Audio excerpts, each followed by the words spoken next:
Assalamualaikum warahmatullahi wabarakatuh. Hai, selamat pagi. Saya Evi Sayono. Di hari ini, di hari Sabtu, tanggal 27 Agustus 2022, pukul 4:47 mengucapkan selamat pagi untuk teman-teman semua dari kawasan perbukitan Tideng Pale, Kabupaten Tanah Tidung, Provinsi Kalimantan Utara. Semoga teman-teman semua dalam keadaan sehat dan bahagia tentunya ya. Saya akan kembali membacakan buku yang berjudul Differentiated Instruction, Making It Work, yang ditulis oleh Patty Drapeau, diterbitkan oleh Scholastic, dan ditujukan untuk guru-guru level sekolah dasar kelas 3 sampai 6. Jadi berdasarkan masukan banyak sekali teman-teman, lebih baik saya membacakan interpretasinya langsung ke dalam bahasa Indonesia tanpa mengikut sertakan bacaan dalam bahasa Inggris, karena memang akan menjadi lebih lama durasi waktunya. So here we go. Jadi pada hari ini saya masih akan membacakan bab 1 dan masih akan melanjutkan bacaan saya di bagian teori-teori yang mendukung pelaksanaan pembelajaran terdiferensiasi di kelas. Jika kemarin saya membacakan teori dari seorang psikolog Rusia yang bernama Lev Vygotsky, maka hari ini di halaman 14 saya akan membacakan hasil researchnya Erik Jensen yang akan mengulas tentang dampak dari adanya tantangan, atau tantangan itu bisa diartikan sebagai suatu kesulitan yang harus dihadapi anak atau kita ya, terhadap perkembangan sel-sel di otak kita. Mari kita mulai. Erik Jensen, The Effect of Challenge on the Brain, dampak dari pemberian tantangan atau tingkat kesulitan yang tepat kepada perkembangan otak. Dalam bukunya yang berjudul Teaching with the Brain in Mind 1998, atau kalau di Indonesia kan mungkin mengajar dengan mengikut sertakan atau memikirkan perkembangan otak dalam pikiran kita. Erik Jensen yang dulunya adalah seorang guru dan juga anggota dari perkumpulan yang bernama International Society of Neuroscience, atau perkumpulan internasional yang anggotanya terdiri dari para ahli peneliti syaraf. Banyak sekali mengutip research yang mengidentifikasi dampak dari tantangan yang tepat terhadap pertumbuhan otak. Salah satu researcher atau salah satu peneliti yang dikutip oleh Erik Jensen adalah Bob Jacobs. Bob Jacobs ini menemukan bahwa para graduate students atau para mahasiswa pasca sarjana ternyata di otaknya itu telah terbentuk 40% lebih banyak koneksi-koneksi dalam otak jika dibandingkan orang-orang yang putus sekolah ketika SMA. Ini sebagai catatan, katanya kalau di otak kita itu kan ada kayak otot di otak yang namanya dendrites kalau nggak salah. Nah, ketika dendrites ini terkoneksi satu sama lain, maka dia akan membentuk experience atau pengetahuan baru.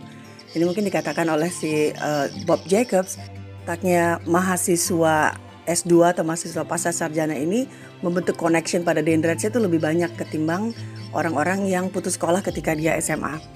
Dikatakan lebih lanjut bahwa para mahasiswa pasca sarjana ini yang kemudian terlibat dengan atau diberikan kegiatan-kegiatan yang lebih menantang menunjukkan bahwa terdapat pertumbuhan otak 25% lebih banyak ketimbang grup kontrol tadi. Kemudian Bob Jacobs menyimpulkan bahwa pembelajaran baru atau pengalaman-pengalaman baru dan juga jumlah tantangan atau tingkat kesulitan yang tepat adalah hal yang esensial atau hal yang teramat penting bagi pertumbuhan otak. Erik Jensen juga mengutip risetnya William Greenough mengenai dampak dari enriched environment. Enriched environment itu kalau diterjemahkan mungkin lingkungan yang diperkaya ya, terhadap pertumbuhan otak. Sebagai hasil dari penelitiannya William Greenough ini, William Greenough mengatakan bahwa challenge and feedback atau activity kegiatan yang menantang dan juga umpan balik menjadi dua hal yang sangat kritikal atau sangat penting dalam membuat pertumbuhan otak menjadi lebih maksimal. Bagaimana caranya guru dapat memberikan tantangan yang tepat pada siswa? Pointer ke-1, memberikan informasi-informasi baru atau pengalaman-pengalaman belajar baru. Namun demikian, novelty atau hal baru ini, tingkat kesulitannya atau tingkat tantangannya mesti benar-benar pas. Jika misalnya tingkat kesulitannya terlalu sulit, maka siswa akan menyerah. Kalau tingkat tantangannya terlalu sedikit, maka siswa akan menjadi bosan. Pointer kedua, menyediakan atau memberikan material-material ajar yang baru atau meningkatkan secara perlahan-lahan tingkat kesulitan dari materi ajar tersebut. Pointer ketiga, menyediakan cara mengajar yang baru atau new instructional strategies. Guru kelas dapat memberikan feedback atau umpan balik pada siswa dengan cara 1. Memberikan feedback yang spesifik, alih-alih memberikan feedback yang terlalu umum atau kabur atau vague. Pointer kedua, memberikan feedback sesegera mungkin.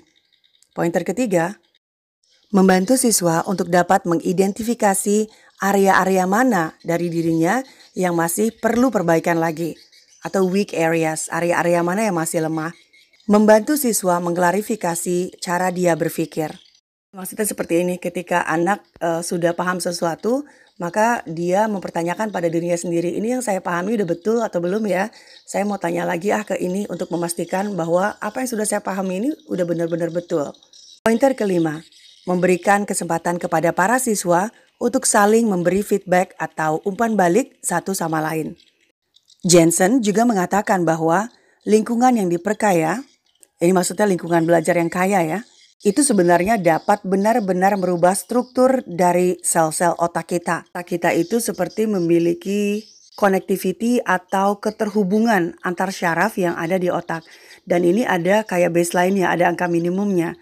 Dan ketika anak ada di sebuah lingkungan belajar yang kaya, maka neural connectivity atau keterhubungan antar syaraf di otak itu akan makin bertambah. Jensen mengatakan ada beberapa hal terkait tentang lingkungan kelas yang kaya yang dapat menumbuhkan sel-sel di otak anak. Ada 5 area, yakni reading and language atau kegiatan membaca dan kegiatan kebahasaan lain. Yang kedua ada motor stimulation atau stimulus secara gerakan ya. Kemudian ada kegiatan thinking and problem solving atau ketika kita memberikan kegiatan berpikir dan juga kegiatan untuk memecahkan masalah pada anak. Kemudian kegiatan yang terkait art atau kesenian dan juga lingkungan kelas yang ada di sekitar anak itu benar-benar kayak, mungkin maksudnya kayak kelas kayak aksara gitu kali ya. Atau kelas yang dipenuhi dengan benda-benda yang terkait pelajaran. Misalnya kelasnya ada buku cerita atau ada reading corner, pojok baca, atau ada poster-poster di kelas yang terkait dengan pelajaran yang anak bisa lihat. Nah ini maksudnya adalah kelas kaya aksara yang nantinya dapat membuat sel-sel atau dendrat-dendrat di otak anak itu akan tumbuh semakin banyak. Penjelasan pointer ke-1. Kegiatan membaca dan menulis ini dapat membentuk atau membangun jumlah kosakata yang baru pada anak. Dan kegiatan membentuk atau membangun kosakata ini ternyata juga membuat otak menjadi terstimulus untuk bisa tumbuh lebih banyak sel-selnya. Yang ini catatan pribadi saya saja, kalau teman-teman pernah mendengar tentang kegiatan literasi berimbang, di mana salah satu kegiatannya adalah studi kata. Nah mungkin ini kaitannya dengan tadi ya, bahwasanya ketika membentuk atau membangun kosakata baru, maka ini termasuk ke dalam kegiatan yang mampu menumbuhkan konektivitas pada otak. Itu makanya kalau anak-anak habis baca buku cerita, mungkin kita bisa mengambil 1, 2, atau 3 kosakata baru, kemudian kita bahas. Kemudian kita pakai kata-kata tersebut ke dalam sebuah kalimat. Anak-anak bisa membuat kalimat dengan menggunakan kosakata baru tersebut. Nah ini ternyata bukan hanya memperkaya vocabulary atau kosakata, tapi juga mampu membuat konektivitas baru pada otak. Pointer kedua, stimulasi motorik atau motor stimulation atau kegiatan-kegiatan fisik juga dapat termasuk ke dalam kegiatan-kegiatan yang memperkaya ini. Namun Jensen juga mengatakan bahwa kegiatan fisik secara umum memang bagus. Namun demikian kalau kita mau membuat konektivitas atau syaraf-syaraf di otak anak itu lebih terhubung satu sama lain, maka kegiatannya harus mengikut sertakan kegiatan-kegiatan baru.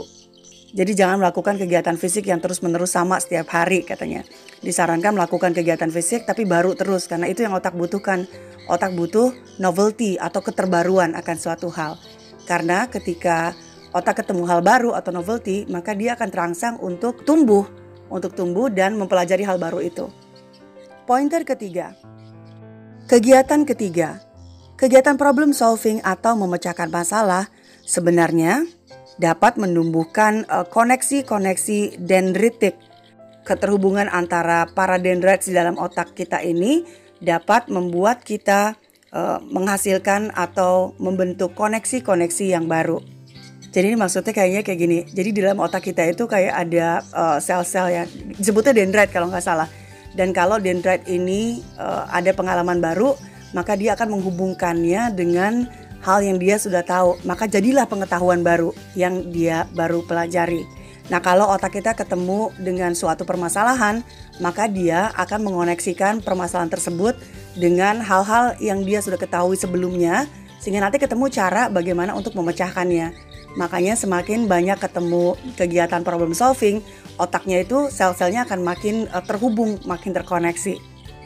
Dan ingat bahwa keterkoneksian ini yang akan membentuk pembelajaran baru, dan makin banyak sel dendrites yang ada di otak. Nanti mohon koreksinya, saya nggak terlalu jelas dendrites itu apakah sel ataukah otot yang ada di otak. Nanti mohon feedbacknya teman-teman di kolom komentar ya. Otak sudah siap untuk kegiatan problem solving atau pemecahan sederhana ketika anak berusia 1 atau 2 tahun. Dan otaknya akan fully develop atau terbentuk dengan sempurna ketika anak mencapai usia 11 sampai 13 tahun. Menurut risetnya, pertumbuhan otak muncul sebagai akibat dari adanya proses pemecahan masalah. Dan pertumbuhan otak ini tidak bergantung kepada apakah permasalahannya tersebut benar-benar udah ditemuin jawabannya atau belum. Yang penting ada proses ketika si otak mau memecahkan masalah.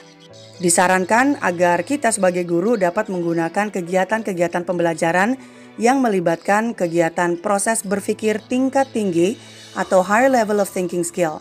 Karena ini juga akan membuat otak kita menjadi tumbuh dengan lebih baik. Pointer kelima, seni atau arts memberikan pengayaan yang sangat signifikan terhadap otak.